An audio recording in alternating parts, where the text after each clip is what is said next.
intentamos aquí en el blog Amanecer, blog de filosofía, mística y espiritualidad, donde también abordamos una variedad de temas como pueden ser psicológicos, de meditación, de cuestiones sociales. En estos meses ya de esta pandemia del COVID-19, pues le hemos dedicado una buena parte de nuestras reflexiones a esta cuestión, ¿no? De justamente la pandemia, repensarla, criticar mucho de las políticas que estamos viviendo.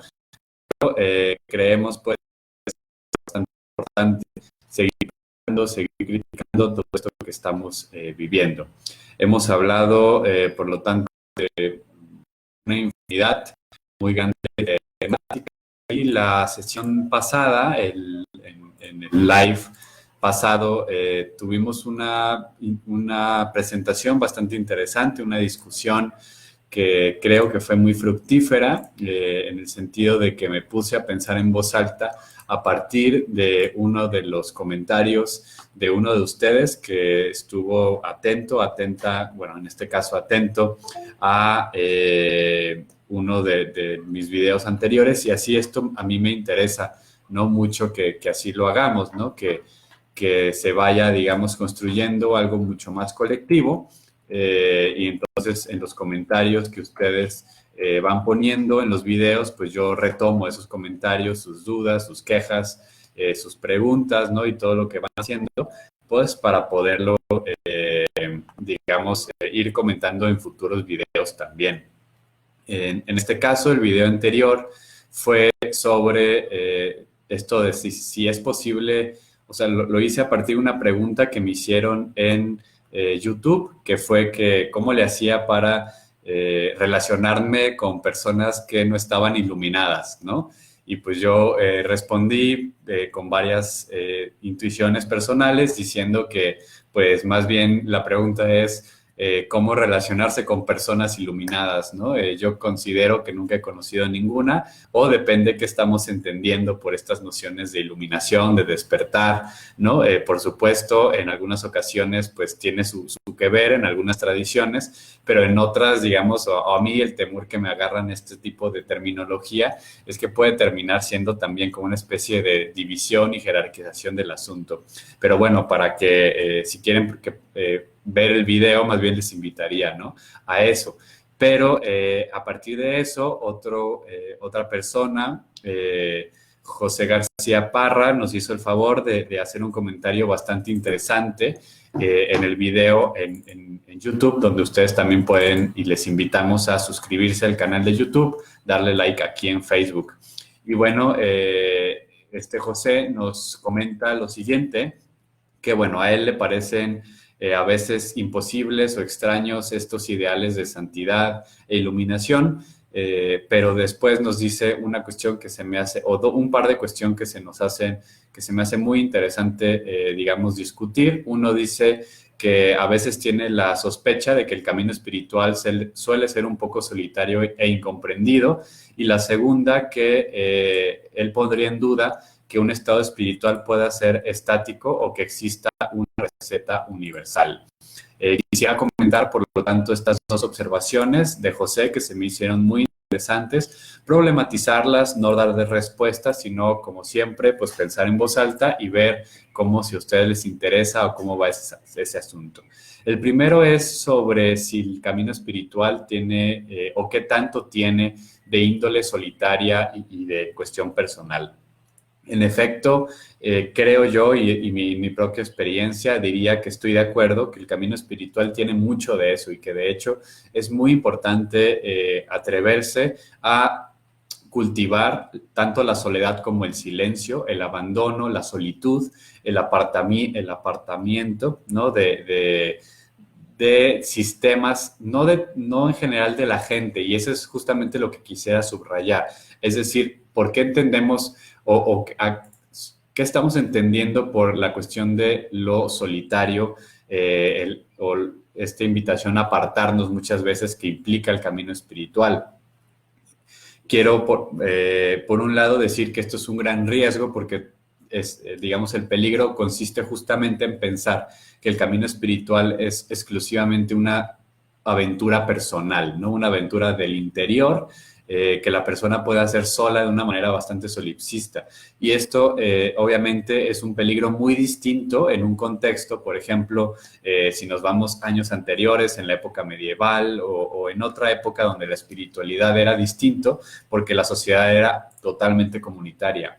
En este momento, con un individualismo exacerbado, podemos caer fácilmente en un engaño fatal de que cuando pensamos que la espiritualidad tiene mucho de soledad y de camino interior, puede justamente reforzar esta noción individualista que ya de por sí nos inyectan y nos están constantemente reafirmando en todos los ámbitos sociales, sean la escuela, la televisión, el sistema de salud, etcétera, etcétera, etcétera.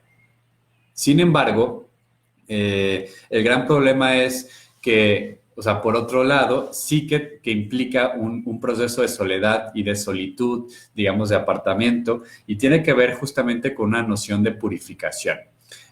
Aquí, digamos, lo que sea más interesante es que tendríamos, más bien, digamos, la invitación en el ámbito espiritual es a tomar distancia de justamente estos, es una paradoja, ¿no? Es una enorme paradoja en el camino espiritual en donde buscamos tomar distancia de las estructuras sociales que nos cooptan, nos enajenan y nos alienan y nos convierten en menos átomos de un sistema social opresor. Y al tomar distancia de eso, al buscar cierta individualidad, al buscar cierta soledad interior que puede en momentos ser bastante personal y poderse leer de modo bastante individualista, si lo trabajamos de una manera correcta, es decir, acompañada con otros y otras, en comunidad, en grupos, que vamos compartiendo nuestra experiencia, entonces esta solitud, este apartamiento del mundo, por decirlo de esta manera, se convierte justamente en una purificación de todo aquello que nos convierte en individuos para justamente estar más abiertos y abiertas a los procesos de convivencia y de dar la vida y de convivialidad con los demás. Ahorita, en momentos recientes, en los últimos días, he estado metiéndome a estudiar mucho a un místico que para mí en los últimos 2, 3 años ha sido un pilar en mi pensamiento, en mi práctica, en mi reflexión, en mi propia vida, que es Gustav Landauer, porque estoy, digamos, en este espacio que le llamamos las 7 místicas, de la cual ya hemos hablado aquí. Es un espacio que estamos ofreciendo desde el blog Amanecer, donde estamos viendo a 7 pensadores, pensadoras, 7 místicas y místicos, que son Mahatma Gandhi, Teresita de Lisieux, Teresa de Jesús, Ignacio de Loyola, Juan de la Cruz, Gustav Landauer y Lanza del Basto.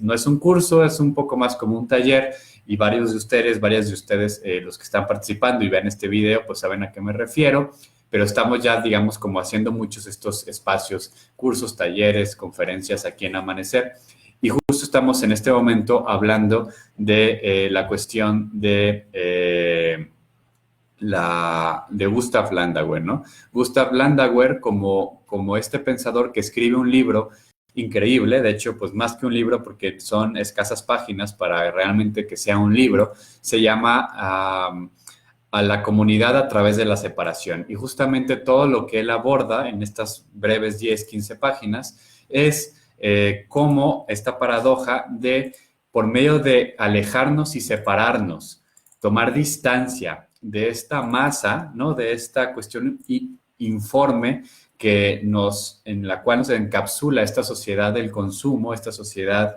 que nos está totalmente alienando constantemente. En un momento posterior, por decirlo de esta manera, esto puede llevarnos al tomar distancia y buscar en nuestro interior esta conexión con el universo, con la comunidad, con los y las ancestras y ancestros. Y entonces esto nos puede ayudar justamente en el proceso del camino espiritual. Y bueno, este es el primer tema que me llamó mucho la atención del comentario de José. Les invito, por favor, inclusive como una petición para que estos videos se redacten cada vez más, que nos dejen sus comentarios, sus dudas, sus quejas, sus sugerencias sobre temáticas. El segundo punto que se me hizo muy interesante y que trajo a colación José es justamente este tema de que él decía que el estado espiritual no podía ser estático ni podía ser una receta. Totalmente de acuerdo así lo considero y quiero como inclusive dar todavía un paso más, decir que, por ejemplo, en la cuestión mística, muchas veces hablamos de experiencia mística como si fuese algo que ocurre en el tiempo, en el espacio, como en un momento, ¿no? Y eso es, desde mi punto de vista, un enorme error. Por supuesto que hay, digamos, experiencias muy fuertes que podemos identificar con algún momento de nuestra vida, como por ejemplo alguna meditación o oración que hice y me senté y tuve, digamos, una enseñanza muy grande, un retiro que viví, un viaje, ¿no? Pero eso no significa que esté separado del resto de la continuidad del flujo de nuestra existencia. Y aquí el mejor ejemplo que yo veo es justamente o sea, lo que quiero aquí rescatar es que todo proceso espiritual es siempre eso, proceso, es procesual, es un camino, ¿no? Quizás con mayúscula, como en los primeros cristianos llamaban a su tradición espiritual el camino o el Tao, ¿no? De Oriente significa justamente eso, camino. Y aquí el mejor ejemplo, les decía que yo de pronto se me ocurre, es justamente el de San Pablo, ¿no? Lo repito en muchas ocasiones, Pablo de Tarso, quizás el verdadero fundador del cristianismo, por lo menos el segundo fundador del cristianismo, porque la iglesia el cristianismo en general le ha hecho más caso a Pablo que a Jesús, lo cual creo que no es bastante positivo en general. Pero la historia de Pablo es bastante elocuente, bastante interesante, porque tenemos muchas veces en la figura de Pablo este arquetipo de conversión y de experiencia mística fuerte, que es Pablo, o en ese entonces todavía Paulo, persiguiendo a los cristianos hacia el desierto de Damasco y de pronto tiene la famosa caída del caballo, ¿no? Que le ciega una luz incandescente, se cae, se queda ciego, pero ahí escucha esta voz de Jesús que le dice, Saulo, Saulo, ¿por qué me persigues? ¿No? Y entonces esto se me hace bastante, pero bastante interesante, porque muchas personas consideran que esa es su experiencia mística y que ahí se convirtió. Falso. El mismo Saulo de Tarso, lo que hacía ya en años anteriores, él contempló, según nos cuenta Hechos de los Apóstoles, Saulo contempló el martirio del primer mártir cristiano, que es Esteban, San Esteban, que lo mataron a pedradas justamente por su... gracias, amado Calvo. Justo ahorita estaba yo corrigiéndome porque me di cuenta que dije Paulo muchas veces.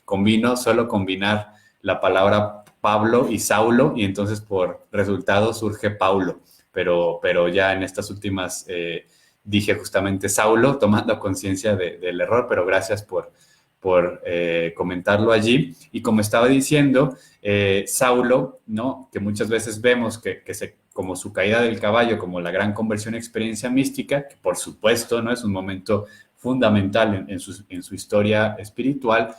Sin embargo, también es cierto que este tal Saulo de Tarso está ya en un proceso bastante fuerte desde la impresión que le dejó el martirio de Esteban, que nos dice Hechos de los Apóstoles que estuvo ahí presente, y allí tuvo como ya esta noción de conocer este cristianismo que le causaba escozor al principio, pero que ya estaba, digamos, dejándole marca, ¿no? Por algo le causaba este escozor.